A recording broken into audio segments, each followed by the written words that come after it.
ആദ്യമായിട്ടായിരുന്നു.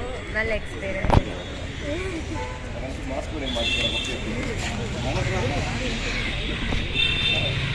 എല്ലാവരും ഒന്ന്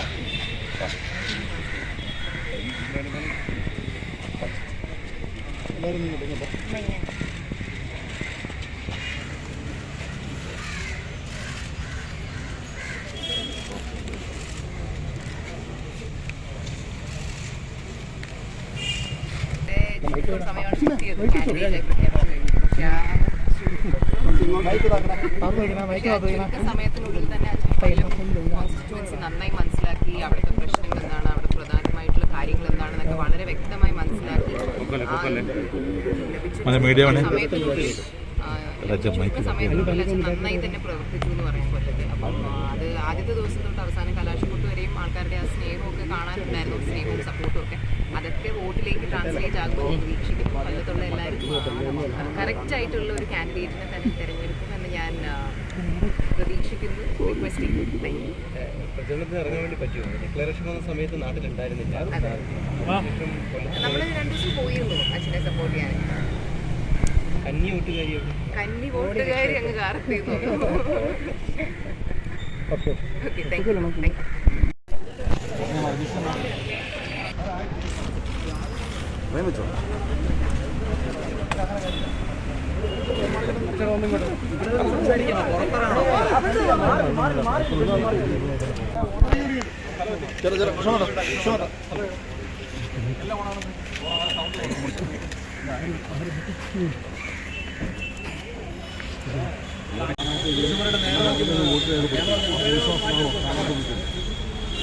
പൊതുവെ ആക്ച്വലി എല്ലാ സ്ഥലത്തും ഇന്ത്യ സ്ഥാനാർത്ഥികൾ വളരെയധികം പോസിറ്റീവായിട്ട് നിൽക്കാൻ കാരണം വെച്ചാൽ അതായത് കേന്ദ്ര സർക്കാരിൻ്റെയും അതുപോലെ തന്നെ BJP ഭരിക്കുന്ന സംസ്ഥാനങ്ങളിലും ഒരു വളരെയധികം പ്രോ ഇൻകംബൻസി ഒരു വേവാണ് നടക്കുന്നത്. എന്നാൽ BJP ഭരിക്കാത്ത മറ്റ് സംസ്ഥാനങ്ങളിൽ ഒരു ശക്തമായ ആൻറ്റി ഇൻകംബൻസി. അതിൽ നമുക്ക് കേരളത്തിലാണ് ഏറ്റവും അധികം നമുക്ക് കാണാൻ കഴിയുന്നത്. നമ്മൾ മലയാളികളായിരുന്നു. അതുകൊണ്ട് ഭരണവിരുദ്ധ വികാരവും ഒരു ഭരണ അനുകൂല വികാരവും രണ്ടും നടക്കുകയാണ്.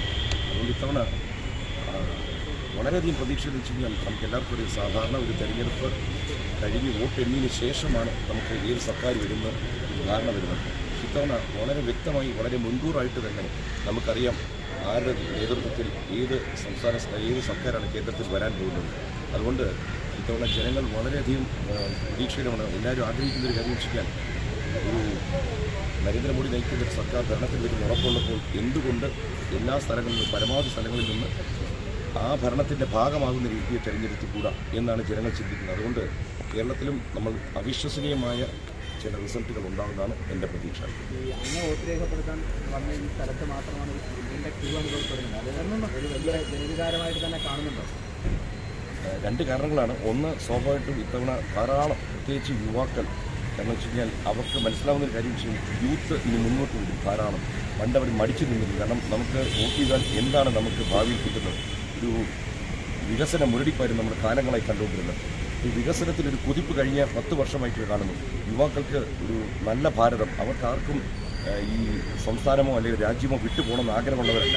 ഇവിടെ തന്നെ പഠിച്ച് ഇവിടെ തന്നെ ജോലി ചെയ്യണം, രാജ്യത്തിന് സേവനം ചെയ്യണമെന്നാണ് യുവാക്കൾ ആഗ്രഹിക്കുന്നത്. അതിനുള്ളൊരു അവസരം അവർ മുന്നിൽ കണ്ടു തുടങ്ങി. അതുകൊണ്ട് ഇത്തവണ ഏറ്റവും കൂടുതൽ വോട്ട് ചെയ്യാൻ പോകുന്നത് യുവാക്കളും പ്രത്യേകിച്ച് സ്ത്രീകളും മാറ്റം ആഗ്രഹിക്കുക. എന്ന് വെച്ച് കഴിഞ്ഞാൽ അതിൻ്റെ മാതാപിതാക്കളിൽ ഏറ്റവും കൂടുതൽ വീടിൻ്റെ ഒരു പ്രശ്നം മനസ്സിലാക്കുന്നത് അമ്മമാരാണ്. അവർക്കും അവരുടെ മക്കളുടെ ഭാവിയെക്കുറിച്ച് ആശങ്കയുണ്ട്. ആ ആശങ്കയ്ക്ക് ഒരു വിരാമം അവർ കണ്ടു തുടങ്ങിയിരിക്കുന്നു. അതുകൊണ്ട് ഇത്തവണ അതിശക്തമായ വോട്ടിംഗ് നടക്കും. അതിൽ യുവാക്കളുടെ പങ്ക് വളരെയേറെയുണ്ട്. BJPയുടെ പ്രതീക്ഷ നേരത്തെ പറഞ്ഞ പോലെയാണ്. ഇതൊരു ഭരണ അനുകൂല വികാരവും ഭരണവിരുദ്ധ വികാരവും ഒരു ഇതുണ്ട്. അതായത് കേന്ദ്ര സർക്കാരിൻ്റെ ഈ കഴിഞ്ഞ 10 വർഷത്തെ മികച്ച ഭരണത്തെപ്പറ്റി എല്ലാവരും മനസ്സിലാക്കുന്നു. അത് രാഷ്ട്രീയ മതഭേദമന്യാണ് ആൾക്കാർ മനസ്സിലാക്കുന്നത്. കാരണം എല്ലാവർക്കും ഒരു കാര്യം മനസ്സിലാക്കുന്നു, അവരുടെ കുടുംബം നന്നാവണം, ഭാവി തലമുറയ്ക്ക് നല്ലൊരു ജീവിതം കൊടുക്കണമെന്ന്. അത് ഈ കഴിഞ്ഞ 10 വർഷത്തിൽ വളരെയധികം ഈ ഭരണത്തിൽ വരുന്നതിന് മുമ്പും ഭരണം വന്നതിന് ശേഷവും വളരെയധികം ആരോപണങ്ങളുണ്ട്. BJP ഭരണത്തിൽ വന്നു കഴിഞ്ഞാൽ ന്യൂനപക്ഷങ്ങൾക്ക് എന്തൊക്കെയോ സംഭവിക്കുന്നു. അവരും ഇപ്പോൾ ചോദിച്ചു തുടങ്ങി. 10 വർഷം നരേന്ദ്രമോദി ഭരിച്ചു, ഇവിടെ ന്യൂനപക്ഷങ്ങൾ വളരെ സൗഹൃദത്തിൽ പോകുന്നു, ഒരു പ്രശ്നങ്ങളുമില്ല. മേ ബി ഒറ്റപ്പെട്ട വിഷയങ്ങളുണ്ടാവാം ഭാരതത്തിൻ്റെ പല ഭാഗത്തും. അത് ദൗർഭാഗ്യകരവുമാണ്. പക്ഷേ എങ്കിൽ പോലും നമ്മളെ മൊത്തം നോക്കുമ്പോൾ വളരെ സുന്ദരമായി ശാന്തമായി മുന്നോട്ട് നീങ്ങുകയാണ് ഭാരതം. അതുകൊണ്ട് ഇത്തവണ വളരെ വലിയൊരു റിസൾട്ട് ഈ 400 സീറ്റിലധികം നേടുന്നു പറയാൻ കാരണം എന്ന് വെച്ച് കഴിഞ്ഞാൽ ഇത് ഭാരതത്തിലെ ഒന്നാടങ്കം ഒരു വികാരമാണ്. ഇതിൽ തന്നെ കേരളത്തിലാണ് നമുക്ക് BJPക്ക് തീർത്തും അല്ലെങ്കിൽ ദക്ഷിണേന്ത്യയിലാണ് സീറ്റ് കുറവ്. ഇവിടെ പോലും നമ്മൾ വിചാരിക്കുന്നില്ല അപ്പുറത്ത് അഭൂതപൂർവമായ BJPക്ക് അനുകൂലമായ ഒരു തരംഗമുണ്ട് അടിയൊഴുക്ക്. ഞാൻ ഫിഗർ പറയാനൊരു അങ്ങനെ പ്രിഡിക്റ്റ് ചെയ്യുന്ന ആളല്ല. ഒരു കാര്യം ഉറപ്പാണ്, വോട്ട് ഷെയർ ഞാൻ ഇപ്പോൾ തന്നെ പറയാം, 20-നും 25-നും ഇടയ്ക്ക് വോട്ട് ഷെയർ കേരളത്തിൽ ആവറേജ് ആയിട്ടുള്ളത്. ചില മണ്ഡലങ്ങളിൽ 30-ഉം 40 വരെ പോകാം. അതാണ് എൻ്റെ ഒരു പ്രതീക്ഷ. താമര ഇരിക്കില്ല എന്നാണ് ഇടതുമുന്നണിയും UDF-ഉം പറയുന്നത്.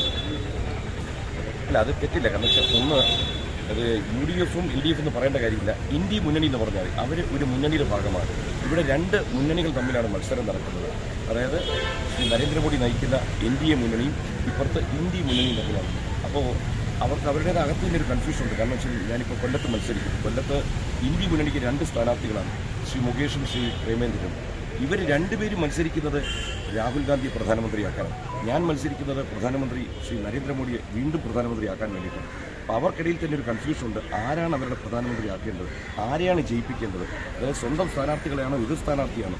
വയനാടോട്ട് പോയി കഴിഞ്ഞാൽ ഒരു തമാശയുടെ അങ്ങ് ഹൈറ്റാണ്. കാരണം വെച്ച് കഴിഞ്ഞാൽ വയനാട് നിൽക്കുന്ന ആനിരാജ വോട്ട് ചെയ്യുന്നത് എതിർ സ്ഥാനാർത്ഥിയെ രാഹുൽ ഗാന്ധി വിജയിപ്പിക്കാനാണ്. അപ്പോൾ അവരുടെ ഇടയിലെ കൺഫ്യൂഷൻ നോക്കിക്കഴിഞ്ഞാൽ അവരാദ്യം തീരുമാനിക്കട്ടെ അവരാർക്ക് വേണ്ടിയാണ് മത്സരിക്കുന്നത്, ആരെ ജയിപ്പിക്കാൻ വേണ്ടിയാണ്. പിന്നെ അവർ ആലോചിക്കട്ടെ NDA തകർക്കണോ അല്ലെങ്കിൽ മോഡിയെ താഴെ ഇറക്കണോ. ഓക്കെ.